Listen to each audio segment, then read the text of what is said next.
Welcome city bye programme. मेरा नाम है आकाश हुआ। फाइनली बोर्ड एग्जामिनेशन अब खत्म हो चुका है। चाहे ह्यूमैनिटीज की बात करें, साइंस की बात करें या फिर कॉमर्स की बात करें, ह्यूमैनिटीज के ऑलमोस्ट हो चुके हैं। लेकिन भाई अब एग्जामिनेशन का प्लान क्या होना चाहिए, सीयूटी यूजी के लिए क्या स्टडी प्लान होना चाहिए, आफ्टर बोर्ड्स आपके एक्शन प्लान क्या होंगे, आपका दिन कैसा दिखेगा, किस तरीके से आपको डोमेन, लैंग्वेज टेस्ट और जनरल एप्टीट्यूड टेस्ट की तैयारी करनी है, तीनों सब्जेक्ट को कैसे लेकर चलना है, इस वीडियो के अंदर बात करते हैं। चलिए स्टार्ट करते हैं मैं इस वीडियो को बिना कोई समय को गवाए। सबसे पहले मैं आपको बताऊं, आपके हैं पास मेजरली तीन डोमेन्स। हमारे पास तीन डोमेन्स होते हैं, तो थ्योरी मॉड्यूल और मॉक टेस्ट मॉड्यूल। इस तरीके से स्टडी प्लान को डिवाइड करना कि मुझे थ्योरी कैसे पढ़नी है, कब पढ़नी है, और मॉक टेस्ट कैसे लगाने हैं और कैसे कब लगाने हैं। देखो यहाँ पर सबसे पहले आपको कैसा आपका प्लान होना चाहिए। You have to study 2 subjects at least in a day. इससे ज्यादा अगर मतलब इससे कम करोगे तो भाई कोई भी चांस नहीं है। इससे ज्यादा आप कर सकते हो, ये आपकी मर्जी है। अगर ज्यादा करते हो तो बहुत बढ़िया है, लेकिन एटलीस्ट 2 सब्जेक्ट आपको देने ही देने हैं। कोशिश ये करना कि आप सीयूटी टारगेटेड क्वेश्चंस पढ़े। लगाने की तो बात की बात है, लगाने की बात हम आएंगे मॉक टेस्ट पे, लेकिन आप एटलीस्ट सीयूटी टारगेटेड क्वेश्चन पढ़े पढ़े ही पढ़े। एनसीईआरटी हाईलाइट और वन शॉट वीडियो इस समय पर काफी काम आने वाली है।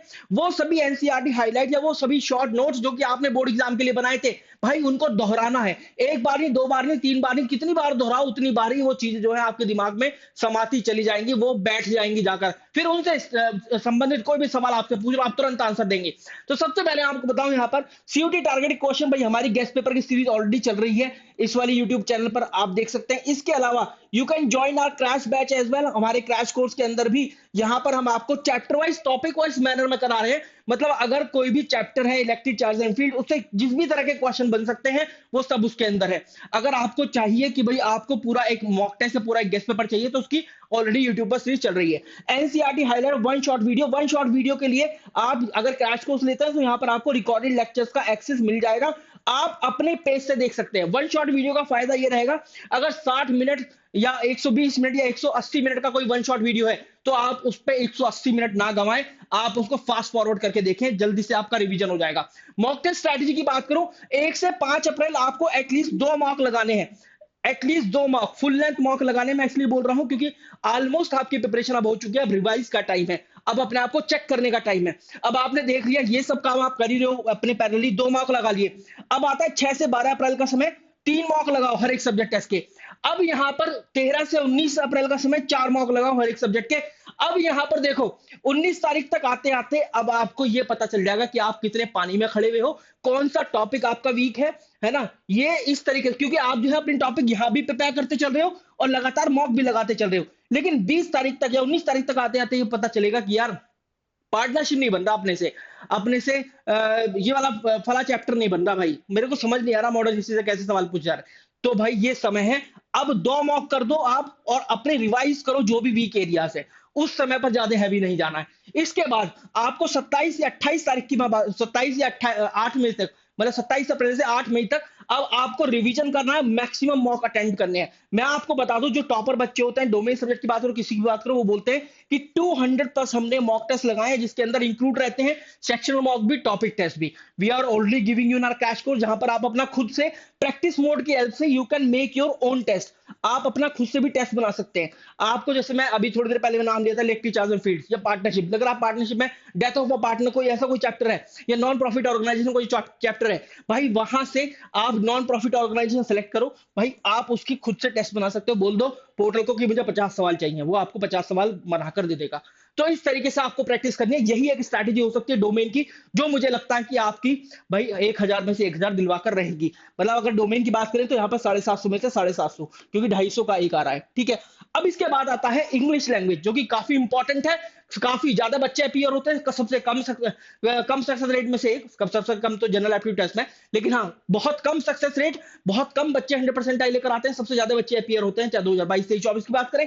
3 भागों में डिवाइड है, वोकैब, ग्रामर और आरसी। 500 प्लस। अब ये समय नहीं है कि मैं 5 वोकैब डेली पढ़ लूं, 2 वोकैब डेली पढ़ लूं, नहीं भाई। अब आपको 500 प्लस इंपॉर्टेंट वोकैब्स कहीं कुछ ढूंढना पड़ेगा, चाहे पीडीएफ हो, चाहे क्लास हो, या फिर 1000 प्लस वोकैब, जो भी आपकी कैपेसिटी हो ग्रहण करने की, हजम करने की या डाइजेस्ट करने की। तो भाई 500 प्लस या 1000 प्लस इंपॉर्टेंट वोकैब्स आपके पास होनी चाहिए। 120 प्लस इंपॉर्टेंट रूल्स। अगर मैं ग्रामर की बात करूं तो चाहे किसी भी एग्जाम की बात कर लीजिए, यहाँ पर हम नेशनल लेवल कॉम्पिटिटिव एग्जाम की बात करें, जैसे कि एसएससी, रेलवे, बैंकिंग, इनके भी होते हैं। और साथ में यहाँ पर एक सीयूटी यूजी एग्जामिनेशन है जिसके अंदर इंग्लिश लैंग्वेज पूछा जा रहा है, वो कैप, ग्रामर, आरसी। ग्रामर की बात करें तो मोर लेस सेम जैसा ही, बिल्कुल सेम सेम ही होता है। यहाँ पर 100 या 120 ऐसे ग्रामर के रूल है जहां से एग्जामिनर आपसे सवाल पूछता है। तो फिर यहाँ पर 120 इंपॉर्टेंट रूल्स ऑफ ग्रामर कुछ ऐसा करना। रीडिंग कॉम्प्रिहेंशन अगर आपने अभी तक नहीं किया है तो सबसे बड़ी गलती कर रहे हो, क्योंकि इस बार आपको 50 में से 50 क्वेश्चन करने हैं। तो रीडिंग कॉम्प्रिहेंशन तो आप बिल्कुल नहीं बच सकते हो। ऑल्दो पहले भी नहीं बच सकते थे, क्योंकि रीडिंग कॉम्प्रिहेंशन का वेटेज लगभग 50% या उससे ज्यादा हुआ करता था। और इस बार भी अच्छा खासा वेटेज होने वाला। रीडिंग कॉम्प्रिहेंशन तो करना पड़ेगा। You have to develop your reading habit and practice more and more reading as much as you can. अगर आपको लग रहा है कि आप रीडिंग कॉम्प्रिहेंशन से ही वो कैब अपनी डेवलप कर सकते हो, आपने डेली रीडिंग कॉम्प्रिहेंशन पढ़ रहे हो और डेली आप कम से कम 50 से 60 नए शब्द सीख रहे हो, तो भी आपके लिए अच्छा है। इसके अलावा मॉक टेस्ट की स्ट्रैटेजी, भाई 5-5 सेक्शन मॉक स्टार्ट। चाहे आप इंग्लिश लैंग्वेज की बात करें, जनरल एप्टीट्यूड टेस्ट की बात करें, मैं बिल्कुल नहीं बोलने का कि आप फुल लेंथ मॉक से अपना ट्राई करें, क्योंकि domain test you have already studied in your board examination. उसका फास्ट ट्रैक मोड में अब रिवीजन होना है, क्रैश टाइप का रिवीजन होना है। लेकिन अब जो है यहां पर अगर बात करें English language general aptitude test की, यहां पर सेक्शनल मॉक से आपको स्टार्ट करना है। सेक्शनल मॉक या topic mock, grammar, RC, vocab का। इसके बाद 1 से 5 तारीख पे ये काम करना, 6 से 12 तारीख तक थोड़ा सा कॉन्फिडेंस आएगा, 4 फुल लेंथ मॉक लगाना। 4 फुल लेंथ मॉक लगाओगे, आपको समझ में आएगा कि ग्रामर वीक है, आरसी वीक है या फिर वोकैब वीक है, और उसी हिसाब से you have to revise your weak areas. इसके बाद 13 से 19 अप्रैल जब आप यहां फिर से 4 सेक्शन मॉक लगाएंगे, और जो वीक एरियाज की यहाँ की बैकलॉग बचेगी ना, उसको यहाँ पर ट्रांसफर कर लेंगे। आप जो भी बैकलॉग यहाँ पर बचेगी आप उसको यहाँ पर ट्रांसफर करेंगे। ऐसा नहीं होगा कि बैकलॉग जो छोड़ दी वो छोड़ दी, करनी है भाई, ठीक है। इसके बाद 20 से 26 अप्रैल बहुत ज्यादा नहीं लगाने हैं, लेकिन 3 फुल लेंथ मॉक लगाने हैं। देखो यहाँ पर मैं 4 बोला, यहाँ पर 3 बोल रहा हूं, लेकिन यहाँ पर आपकी बैकलॉग्स और बढ़ जाएंगे। रिवीजन मतलब बैकलॉग्स यहाँ पर एक और मैं बता देता हूं। बैकलॉग मतलब यहाँ पर रिवीजन के एरियाज आपके और बढ़ जाएंगे। आपको लग रहा था कि यार मेरा जितने भी 20 के 20 चैप्टर्स हैं इंग्लिश लैंग्वेज के अंदर सारे के सारे पूरे हो गए, लेकिन यहां तक पता चलेगा कि भाई अभी 5 या 7 चैप्टर है जिन पर अच्छे से काम करना है। एक भी सवाल मुझे गलत नहीं करना है, क्योंकि एक भी सवाल गलत बर्दाश्त नहीं है अगर आपको ड्रीम कॉलेज के अंदर एडमिशन लेना है, अच्छे कॉलेज कोर्स के अंदर। इसके बाद 27 तारीख से लेकर 8 मई का ये काम होगा, revision attempt, revision mock test, revision mock test, revision mock test. ये जो साइकिल है ये चलती रहेगी। मतलब ये यहाँ रिवीजन, ये मॉक टेस्ट, फिर रिवीजन, फिर मॉक टेस्ट, फिर रिवीजन, मॉक टेस्ट, ये वाली साइकिल चलती रहेगी। You have to attempt at least 20 full length mock test in this time duration. और अगर लगता है इन 20 फुल लेंथ मॉक टेस्ट लगाते हुए भी, हाल तो मैंने लिखा नहीं है, लगता है कि यार अभी भी ये टॉपिक वीक है, सो गो विद द टॉपिक या भाई सेक्शनल मॉक, ठीक है। आगे बढ़ते हैं जनरल एप्टीट्यूड टेस्ट, जिसके अंदर सबसे कम सक्सेस रेट है, मुझे लगता है 0.00014%। इतने बच्चे ही लेकर आ पाए 100% टाइम 2024 में, देख लो। तो भाई यहाँ पर बताओ गैट के लिए 1 से 19 अप्रैल don't go with the full length mock test. मैं फिर से बोल रहा हूँ, इंग्लिश और गैट के एकदम से फुल लेंथ मॉक टेस्ट नहीं लगाने। Rather you have to study the chapter wise important formula, trick and type of question. GAT की बात करें, रीजनिंग और खासकर क्वांटिटेटिव एप्टीट्यूड, यहां पर आपको कुछ इस तरीके से मिल जाएगा 15-15 चैप्टर्स, और इनमें भाई वही नपे तुले क्वेश्चंस होते हैं। हर एक चैप्टर के अंदर कोई 10 या 12 टाइप ऑफ क्वेश्चंस होते हैं। तो अगर मैं 30 चैप्टर मान लेता हूं, as an average 15 type of question मान लेता हूं, 450 अलग अलग तरह के क्वेश्चंस आपको डाइजेस्ट करने अपने अंदर, आपको उनके नोट्स बना लेना है, पता कर लेना कि भाई इस तरीके से सॉल्व होंगे। यहां पर आपको ये काम कर लेना है सारी चीजें। इसके बाद now you have to start with the chapter wise mocks, जो कि 1 से लेकर 19 अप्रैल तक का काम होगा। यहां पर देखो मैंने 1 से 19 अप्रैल बोल दिया। फिर इसके बाद आपको साथों साथ, हाथों हाथ आपको चैप्टर वाइज, आपको लग रहा है आपको परसेंटेज के पता चल गया कि भैया ये 7 या 10 तरह के क्वेश्चन होते हैं। अब आप परसेंटेज के यहां पर मॉक लगाइए, परसेंटेज का सेक्शनल मॉक या फिर टॉपिक मॉक जो भी बोल लो। इसके बाद 20 से 26 April attempt at least 10 full length mock test. 20 तारीख तक कोशिश करो कि आपको गेट की जो तैयारी है वो एटलीस्ट आपकी हो जाए यहां पर 70 या 80% तक। फिर अगर आप देखोगे कि यार 20 से 26 अप्रैल मैंने 70 से 80% तक तैयारी कर ली, लेकिन जिनसे तैयारी करी है उनकी भी बैकलॉग है, तो फिर इन टॉपिक्स को वापस से रिवाइज करना है इसी वीक के अंदर।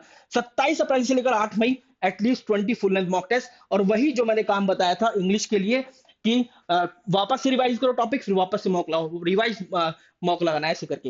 And when is come to the your क्या बोलते हैं उसको, जीके। हाँ, जीके की बात करूं तो भाई जीके की बात करें तो अभी भी यही टाइम है। चैप्टर वाइज क्वेश्चंस एक बार देख लो, चैप्टर वाइज क्वेश्चंस पढ़ लो, रट लो, जो भी करना है लूसेंट ले लो, क्रैश कोर्स लेना क्रैश कोर्स ले लो, किसी से पढ़ना है कि एक्सटर्नल गाइडेंस लेने ले लो भाई। और करंट अफेयर की बात करूं, एटलीस्ट 7 to 8 मंथ का करंट अफेयर, चाहे मैराथन हो, चाहे नोट्स है, चाहे पीडीएफ है, चाहे 7 to 8 जो मंथ का करंट अफेयर है, इन पर बेस कोई 1000 क्वेश्चन का मटेरियल हो, वो एक बार पढ़ना हो, अपनी आंखों के आगे से निकालना हो। ठीक है, ये 1000 क्वेश्चन का पीडीएफ अगर आप 2 बार पढ़ लेते हैं अच्छा होगा, 3 बार पढ़ लेते हैं और भी अच्छा है, 4 बार पढ़ोगे तो याद ही हो जाएगा। पढ़ना होता है बस, इसको याद हो जाएगा। सो गाइस, ये पूरा वीडियो था, आई होप आपको समझ में आ गया होगा। You guys can now still join our crash course, जो कि भाई 4 तारीख से स्टार्ट हो रहा है, 4 अप्रैल 2025 से ये स्टार्ट हो रहा है। www.toprankers.com पर आप विजिट कर सकते हैं, या फिर 6363286363 पर कॉल कर सकते हैं। इसी तरीके का स्टडी प्लान आपको देखने को मिलेगा, जो कि मैंने आपको बताया, जहां पर 2 सब्जेक्ट डोमेन के डेली हो रहे हैं, डेली गैप की क्लास हो रही है, डेली इंग्लिश की क्लास हो रही है। और ये सारे फीचर्स है भाई, 500+ पेजेस का physical study material, 24/7 doubt solving support, और 200+ live classes, 20+ full end test series, 200+ topic section test. 2024, 23 और 22 के we have the all India topper, we have the all India topper, और यहीं से प्रोड्यूस हुए। Wish you very good guys, thank you very much.